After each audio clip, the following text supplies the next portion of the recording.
Dear students, welcome to our channel. Today we discuss about the guidelines for class 10 and 12 term 1 exam. Okay, ये जो notification CBSE से आया था 6/11/2021 को, उसके बारे में डिस्कशन करेंगे. सब्जेक्ट है उसी का demystifying OMR to be used in a term 1 examinations regarding. Okay, देखो, aware that the CBSE will be using OMR for the first time for assessment for the first time. Okay, for the both class 10 and 12 in term 1 examination. Hence there is need to that all the students appearing in the term 1 examinations and the schools sponsoring these students should have complete knowledge about the OMR. Okay, अभी हम लोग discussion करेंगे क्या क्या जो guidelines है उसके बारे में. ओके, जो OMR is डीमिस्टिफाइड by the providing following informations. ये जो इन्फॉर्मेशन है जो आपको मैं बताऊंगा, जो दिया है ऑलरेडी, उसको जानने के बाद हम जान पाएंगे कि एक्चुअल क्या सही है क्या गलत है. Okay, a sample copy of OMR is enclosed with this letter. इस लेटर में आपको मैं दिखाऊंगा, एक सैम्पल कॉपी है OMR का. ओके, वो दिखाया जाएगा. ओके, देख लीजिए एक बार. ये हमारा सैम्पल कॉपी है जिसमें कि ऑलरेडी रिटर्न है क्या क्या आपका रोल नंबर, नेम, ये सब पहले से स्कूल का नेम सब रिटर्न फॉर्म में रहेगा. आपको कुछ नहीं करना है, ठीक है. बस उसको देख लो, फिर हम नेक्स्ट पूरा डिटेल्स में उसके बारे में जानेंगे क्या करना है क्या नहीं करना है. ये हमारा OMR सीट है. ओके, तो जो है number 2, details of the candidates will be pre filled in the OMR. Okay, जो अभी अभी हम लोग देख चुके कि क्या ऑलरेडी प्री फिल्ड है, स्कूल का नाम, तुम्हारा नाम. ओके, नेक्स्ट जो पॉइंट है 3, देखो, candidate has to write a question paper code. Okay, question paper code जो होगा वो क्वेश्चन पेपर में रहेगा, उसको आपको लिखना है. कहाँ पे? In the space provided for the same. Okay, question paper code will be written on the question paper. Question paper में जो कोड रहेगा उसी को आपको लिखना है. मैं दिखा दूंगा आपको जो OMR सीट में कहाँ पे लिखना है.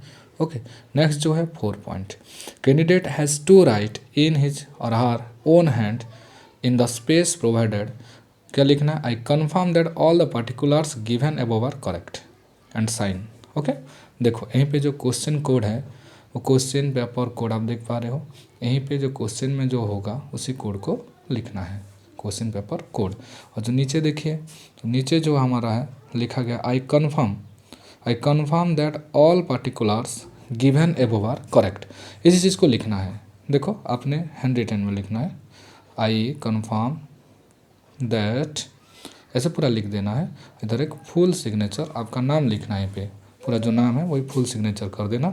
फिर इतना करने के बाद आपका ये ख़त्म. ओके, उसके बाद नेक्स्ट हम जाएंगे नेक्स्ट पॉइंट पे. ओके, यहीं पे देख पा रहे होंगे तुम लोग, ये जो CBSE का है पूरा.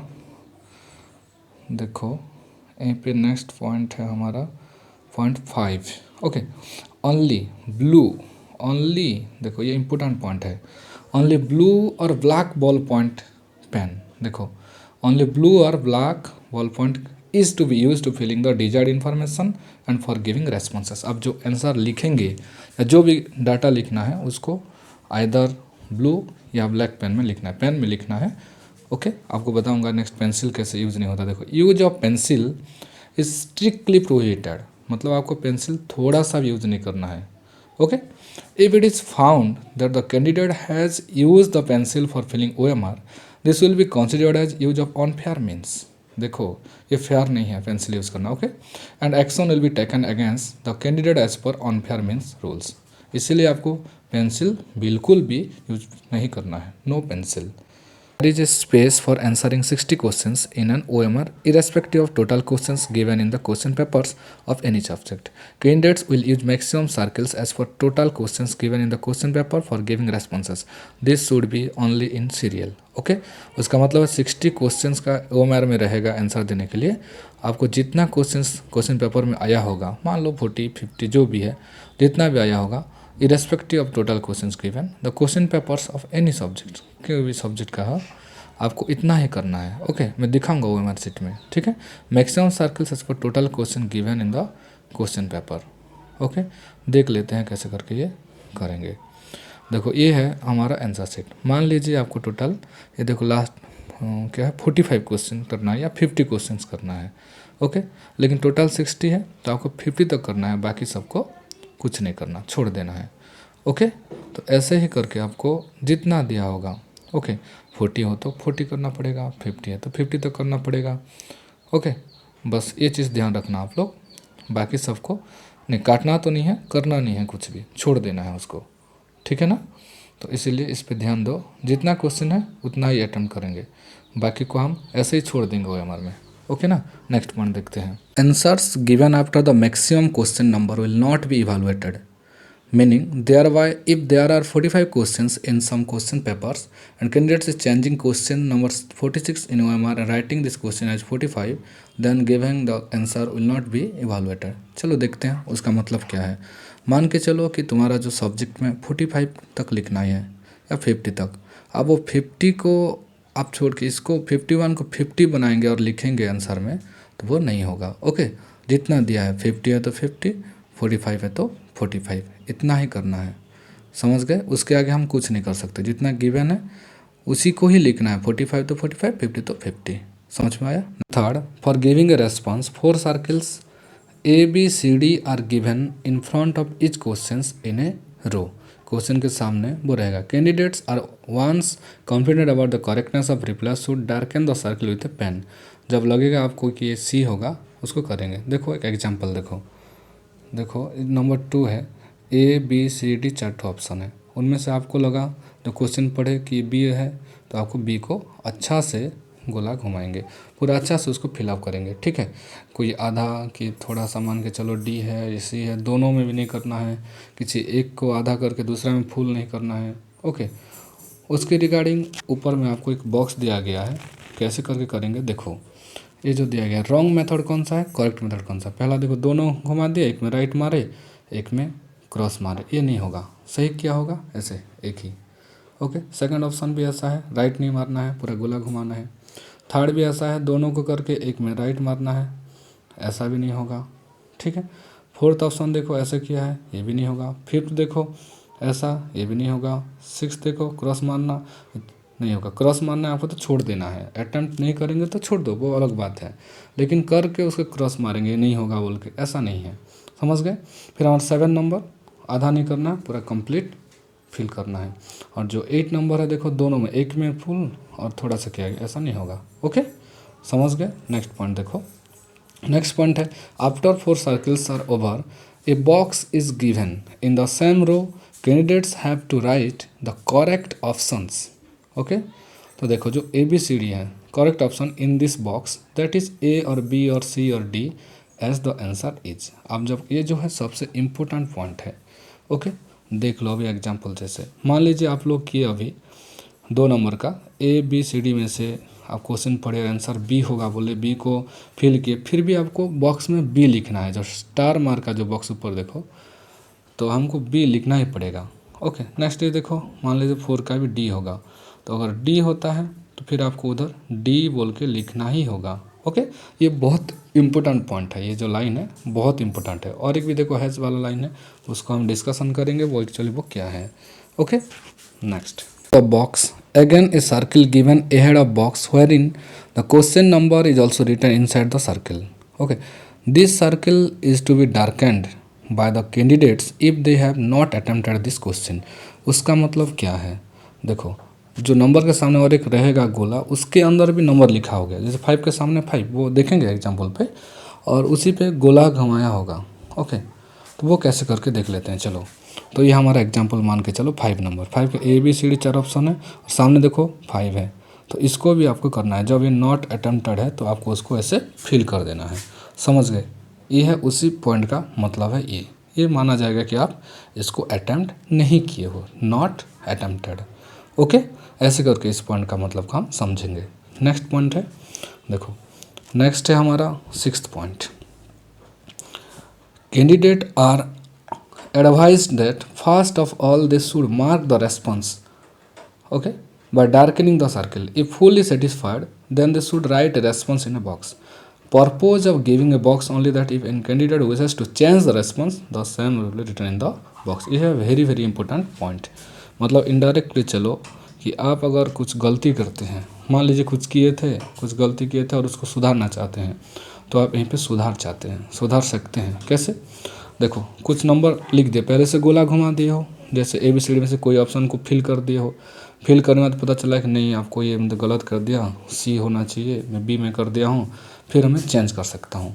ओके, इनडायरेक्टली आपको एक चांस मिल रहा है, वरदान मिल रहा है। ओके बच्चे, तो देखो नेक्स्ट कैसे करके होगा, एग्जाम्पल देखते हैं। मान लीजिए आप लिखे हो 7 में, ABCD में से बी को आंसर होगा बोल के फिल कर दिए हो, फिर आपको जब फिल करने के बाद पता चला नहीं बी नहीं होगा, तो आप क्या करेंगे, जो होगा, मान लीजिए सी होगा, तो आपको क्या करना है, जो होगा वो होगा, उसी को पॉइंट को आपको जो बॉक्स है, जो एम्प्टी बॉक्स है, वो बॉक्स के अंदर लिखना पड़ेगा। जो लिख दिए वो फाइनल है। ओके, आप अगर बी में गोला घुमाए हैं उसको नहीं किया जाएगा ना, ये जो सी है वो फाइनल माना जाएगा, समझ लेना, ये है मेन पॉइंट है। ओके, तो इसको ध्यान देना है आपको, ये इंपॉर्टेंट पॉइंट था। नेक्स्ट जो है 7th point, even if a candidate is satisfied with darkening the circle, this response has to be written in the box, candidate have to reply both in circle in a box. मतलब ये जो अगर मान लीजिए कि B होगा, आप final B हो गए, तो फिर भी बी को आपको लिखना पड़ेगा, जो ऑलरेडी हम समझ चुके हैं। ओके, नेक्स्ट जो पॉइंट है हमारा 8, ये वेरी वेरी इंपॉर्टेंट पॉइंट है। ओके, वेरी वेरी इंपॉर्टेंट, याद रखो। क्या है ये देखो, reply written in the box will be treated as final. जो बॉक्स में जो लिखा गया है ABCD जो भी है, ओके, जो फिलअप को नहीं माना जाएगा, जो लिखे हैं आप अपने हैंड रिटन पे वो फाइनल ही माना जाएगा। ओके, देख लीजिए ये कैसे करके होगा। देखो एग्जाम्पल पे, ये जो हम लोग लिए थे, मान लीजिए एक जो स्टार बॉक्स है, ये जो बॉक्स है ये, और जो हमारा नेक्स्ट स्टार है, देखो ये स्टार है, सारे बॉक्स में जो भी लिखेंगे वो ही इम्पोर्टेंट है, वेरी वेरी इम्पोर्टेंट। उसी को फिलअप नहीं करेंगे तो कोई मतलब नहीं आपका एग्जाम का, ठीक है। तो देखो इसको करना ही पड़ेगा, समझ गए ना। नेक्स्ट देखो, नेक्स्ट पॉइंट है क्या, 9th पॉइंट, if the box is empty and the response marked in the circle, it will be considered the question has not been attempted by the candidate. ये भी एक इंपॉर्टेंट पॉइंट है। मान लीजिए आप उसमें किए हैं, गोला घुमाए हैं, ओके, जैसे एक एग्जाम्पल लिया जाता है 42 का, आप सी पे फिल किए हैं, राउंड ऑफ किए हैं, लेकिन आप बॉक्स में करना भूल गए, तो इसी को मार्क नहीं मिलेगा, ये नॉट अटेम्प्टेड माना जाएगा, ठीक है। इसलिए इस पॉइंट को अच्छा से ध्यान देना, आपको जैसे करके भी लिखना ही पड़ेगा। ओके, नेक्स्ट जो है 10th पॉइंट है, if the response is given a box and the circle is left blank, it will be considered the question B attempted by the candidate. Okay, response अगर बॉक्स में लिख दिए हैं, लेकिन आप गोला घुमाना उसके अंदर फिल करना ABCD में भूल गए हैं तो भी चलेगा। ओके, बॉक्स में और लिख दिए हैं तो वो इम्पोर्टेंट है, consider the question has been attempted, very very important. Okay, कैसे करके देखो, ये पॉइंट को हम अभी क्या करेंगे देखेंगे, देखते हैं। मान लीजिए आप टाइम नहीं मिला, कुछ भी हुआ, लास्ट में क्या किए, आप उधर ए हो लिख दिए, क्योंकि आपको पता ए आंसर है, तो आपको मार्क मिलेगा, कोई नहीं काट सकता मार्क, ठीक है। आप उसके अंदर फिल करना भूल गए तब भी मिलेगा। ओके, नेक्स्ट पॉइंट है जो हमारा, ये पॉइंट है 11th, if all the 3 that is 4 circles box and last circle are left blank. Okay, उसका मतलब क्या, all the 3 that is 4 circles box and last circle are left blank, it will be considered that the question has not been attempted. Okay, तो डरने का कोई बात नहीं है। मान लो 50 ABCD कुछ भी आपने किए, लास्ट में भी कुछ नहीं किए, छोड़ दिए बिल्कुल ब्लैंक्स, इसको ऑन अटेम्प्टेड माना जाएगा, नॉट अटेम्प्टेड या ऑन अटेम्प्टेड। ओके, तो इसलिए कोई परेशानी होने का ज़रूरत नहीं है, ठीक है बच्चे। ओके, जैसे उसको आप मान कर चलो फिल करना था, फिल भी नहीं कर पाए, लास्ट में कर दिए तो बहुत अच्छा, नहीं किए भी चलेगा। ओके, इतना ही था हम लोग के लिए। ओके, तो अभी जो 2 पॉइंट है 8 और 9, ये स्कूल वाले के लिए है, इसलिए आपको कोई टेंशन नहीं लेना है, ठीक है बच्चे। Okay, check the authenticity of the circular on the CBSE website, ये कंट्रोलर ऑफ एग्जामिनेशन CBSE से है, इसलिए फुल्ली ऑथेंटिक है। ओके, तो आप हम जितना पॉइंट्स डिस्कशन किए, सारे पॉइंट्स को थोड़ा सा ध्यान रख के एग्जाम हॉल जाना बच्चे। ओके, हाँ, थैंक यू और all the best, good luck.